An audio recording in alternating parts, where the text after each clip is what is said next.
बिस्मिल्लाहिर्रहमानिर्रहीम। दोस्तों, मैं हूं अली मुमताज़ एडवोकेट और आप देख रहे हैं मुझे मेरे यूट्यूब चैनल पर। दोस्तों, आज मैं बात करूंगा आपके साथ सूबाई हल्का पीपी 206 के बारे में, जहां पर निशात अहमद खान डाहा साहब जो एमपीए मुंतखब हुए थे खानेवाल से, उनकी वफ़ात के बाद जो सीट खाली हुई थी वहाँ पर इलेक्शन कमीशन ऑफ पाकिस्तान ने बाई इलेक्शन का इनकाद किया।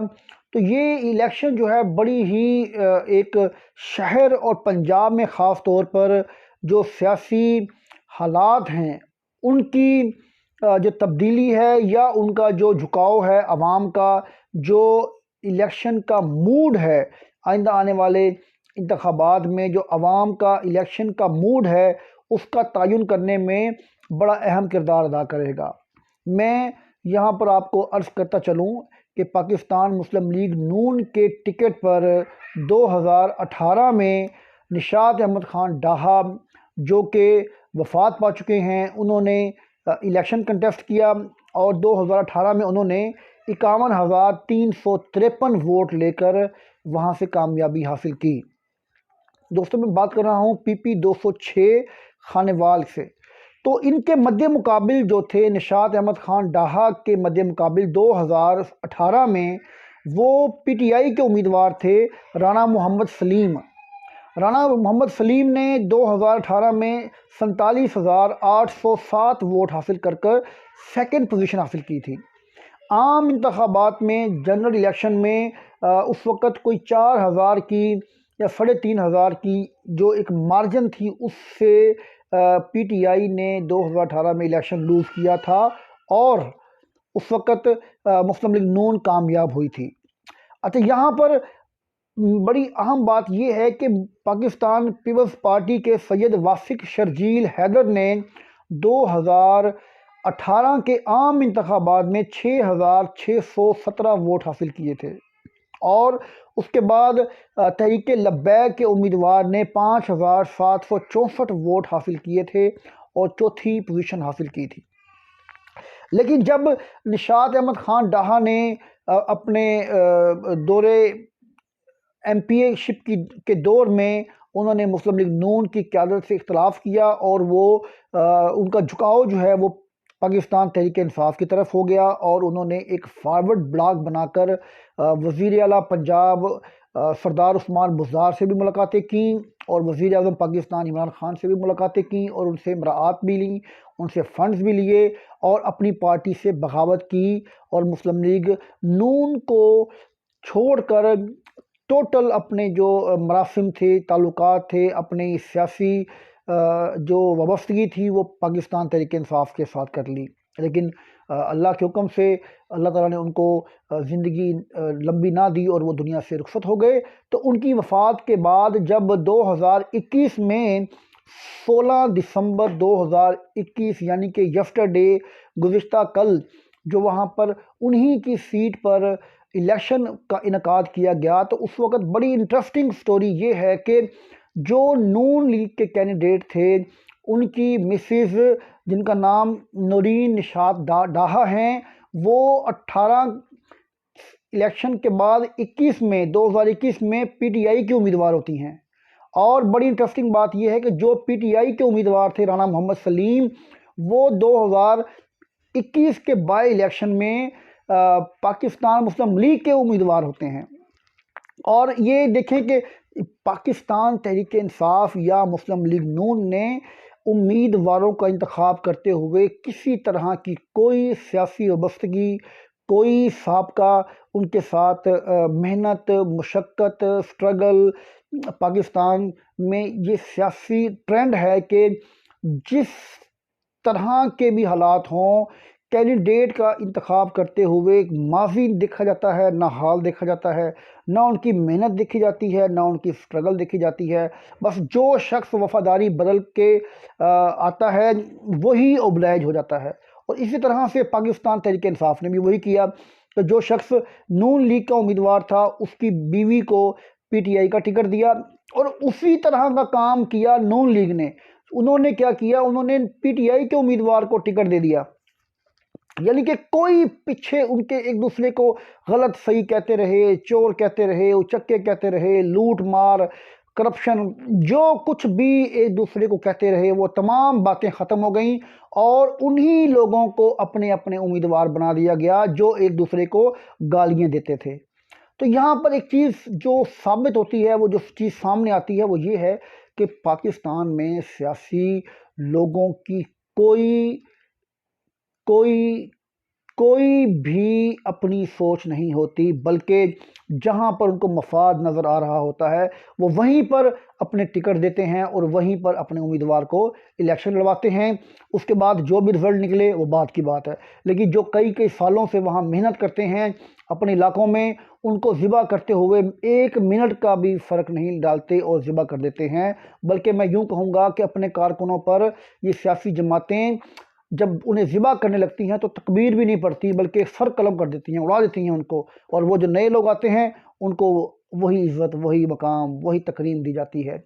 ये पाकिस्तान की सियासत का बहुत बड़ा एक माइनस पॉइंट है, मनफी पॉइंट है। यहाँ पर अब आते हैं कि इलेक्शन में क्या रिजल्ट्स निकले। 2021 के बाई इलेक्शन में राना सलीम, जिनके पास पाकिस्तान मुस्लिम लीग का टिकट था, उन्होंने वोट हासिल किया 47,649।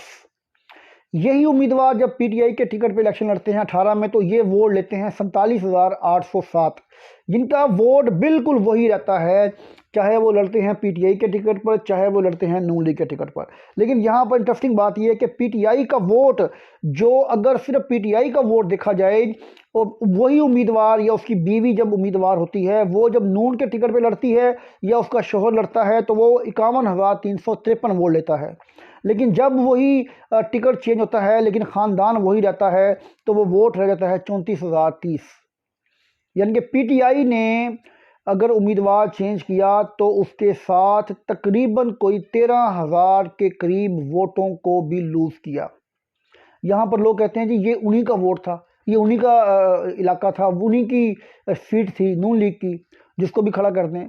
तो भाई मेरे इसका मतलब ये है कि आप दूसरे मायनों में ये तस्लीम कर रहे हैं कि हम मुस्लिम लीग नून के वोटर को बिल्कुल भी डैमेज नहीं कर सके, बल्कि उनका वोट सिर्फ 3,000 डिसबर्स हुआ है। और बाई इलेक्शन में इतना ही वोट होता है, ये तो बहुत ज़्यादा टर्न ओवर रहा, वरना बाई इलेक्शन में इतना ज़्यादा टर्न आउट नहीं रहता।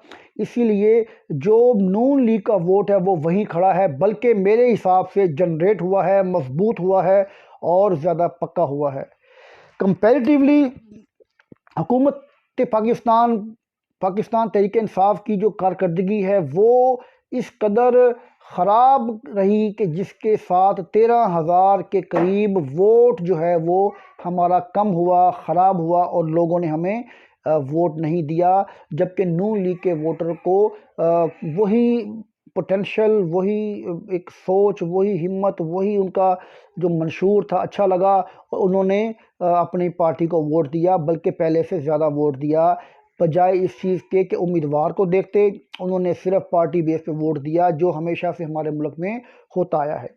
यहाँ पर बड़ी इंटरेस्टिंग बात यह है कि पाकिस्तान तहरीक इंसाफ तेज़ी से नीचे आई और नून लीग वहीं खड़ी रही, बल्कि बेहतर हुई, उनका वोटर बेहतर हुआ पहले से।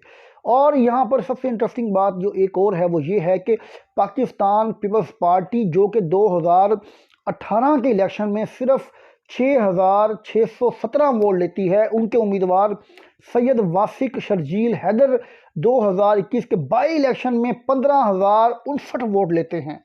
यानी कि वो डबल से भी ज़्यादा वोट ले गए। उनका वोटर जो है वो दोबारा अपने हलके में, अपनी पार्टी में वापस आया है और वो अपने उम्मीदवार, अपने कैंडिडेट्स को वोट दे रहा है और अपनी पार्टी में वापस जा रहा है। और यहाँ पर मैं बताता चलूँ कि जो डैमेज किया था हमने 2018 में, वो पीपल्स पार्टी को किया था, नून लीग को हमने इतना ज़्यादा डैमेज नहीं किया था पीटीआई ने। अब जो पीपल्स पार्टी का वोटर आया था पीटीआई में, वो वापस जा रहा है, चला गया है। जो 9-10 हज़ार वोट का इजाफा हुआ है पीपल्स पार्टी में, वही 9-10 हज़ार वोट पीटीआई का कम भी हुआ है। तो ये बातें, ये चीज़ें काबिल गौर हैं, जो कि हमारी क़यादत को गौर करना पड़ेगा। और यहाँ पर अगली बात जो मैं आपके सामने पेश करूँगा वो ये कि तहरीक लब्बैक ने 2018 के इलेक्शन में 5,764 वोट हासिल किए थे, और उसी जमात ने 2021 के बाई इलेक्शन में 9,619 वोट हासिल किए। यानी कि तहरीक लब्बैक ने भी 2018 से 2021 के इलेक्शन में तकरीबन कोई अगर आप देखें तो 5 हज़ार वोट जो है वो ज़्यादा लिए हैं।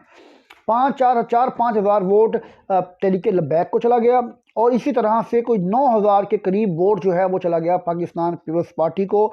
यही 13-14 हज़ार वोट पाकिस्तान तहरीक इंसाफ का कम हुआ है, जो 2018 के इलेक्शन में 47,807 वोट था, जो रह गया 2021 के बाई इलेक्शन में 34,030 वोट। तो यहाँ पर मैं आपको दोस्तों बताता चलूँ कि नून लीग का वोटर वही खड़ा है, बल्कि मजबूत हुआ है, और पीटीआई का वोटर वर्कर डिस्पर्स है। पाकिस्तान तहरीक इंसाफ का वोटर डिवाइड हो गया, और जो पाकिस्तान तहरीक इंसाफ में आए थे तब्दीली के नाम पर, वो वापस अपनी जमात पीपल्स पार्टी में भी जा रहे हैं, पाकिस्तान मुस्लिम लीग नून में भी जा रहे हैं, और कुछ के पास नया ऑप्शन पाकिस्तान तहरीक इंसाफ के साथ जो इल्हाक था, एफिलिएशन थी, वो ख़त्म करके लोग तहरीक लब्बैक को भी वोट दे रहे हैं। ये थे स्टैटिस्टिक्स जो 2018 से लेकर 2021 तक पीपी 206 के बाई इलेक्शंस और जनरल इलेक्शन के डिफरेंसेस थे, जो मैंने आप दोस्तों के सामने पेश किए। मैं उम्मीद करता हूं कि मेरी ये वीडियो आपको पसंद आई होगी। दोस्तों यहाँ पर मैं आखिरी बात बताता चलूँ कि पाकिस्तान तहरीक इंसाफ की क़यादत ने वर्कर्स के लिए जो उम्मीद, जो एक उम्मीद की किरण जो नज़र आनी चाहिए थी, वो नज़र नहीं आई। क्योंकि मेरा ख्याल था कि देहाती इलाका है, वहाँ पर देहात में लोग खुशहाल हैं, बड़ी तेज़ी से गंदम का रेट बढ़ा, बड़ी तेज़ी से फुट्टी का, कपास का रेट बढ़ा, गन्ना भी बड़ा अच्छे रेट पे जा रहा है, और दूसरी जो भी जिनास देहाती लोग पैदा करते हैं उनके बड़े अच्छे रेट्स हैं। लेकिन इसके बावजूद पाकिस्तान तहरीक इंसाफ को लोगों ने वोट नहीं दिया, बल्कि 13-14 हज़ार की शिकस्त हुकूमत में होते हुए एक बहुत बड़ी शिकस्त है, जिसे हमारी क़यादत को मानना पड़ेगा, समझना पड़ेगा, सोचना पड़ेगा। ये एक इलेक्शन, एक मत कहिएगा कि ये एक इलेक्शन है तो ये कोई पूरे इलेक्शन का जो है आइंदा आने वाली जो जनरल इलेक्शन है उसको ये मतलब कि इस पे बेस नहीं करेगा। मेरी बात याद रखिएगा, यही रिज़ल्ट्स होंगे आइंदा आने वाले बल्दियाती इलेक्शन में भी, आइंदा आने वाले जनरल इलेक्शन में भी। बल्कि मैं आपको एक बात बता दूं कि जनरल इलेक्शन में इससे भी ज़्यादा बदतरीन हालात होंगे। पाकिस्तान तहरीक इंसाफ के लिए बदतरीन हालात होंगे अगर यही हुकूमती कारकर्दगी रही। मैं नहीं समझता कि कोई इमरान खान के पास कोई ऐसा अलादीन का चिराग है जो वो रगड़ेंगे और पाकिस्तान तहरीक इंसाफ में इनकलाब आ जाएगा, मुल्क में इनकलाब आ जाएगा। ऐसा कुछ नहीं होने वाला। दोस्तों, अपनी क़यादत से, वर्कर्स होने की हैसियत से ये रिक्वेस्ट करें, उन्हें समझाएं, उनसे बात करें कि वर्कर्स की इज़्ज़त करें, महंगाई पर कंट्रोल करें। डॉलर आज 181 रुपये से ऊपर चला गया है। तो ऐसे हालात में खान साहब आपको लोग वोट नहीं देने वाले। मेरी तमाम दोस्तों से गुजारिश है कि मेरी इन बातों को पॉजिटिव लें, नेगेटिव मत लें। मैं पीटीआई का वर्कर हूं, मैं इसीलिए पॉजिटिव तनकीद करता हूं। बहुत शुक्रिया। अल्लाह हाफिज़।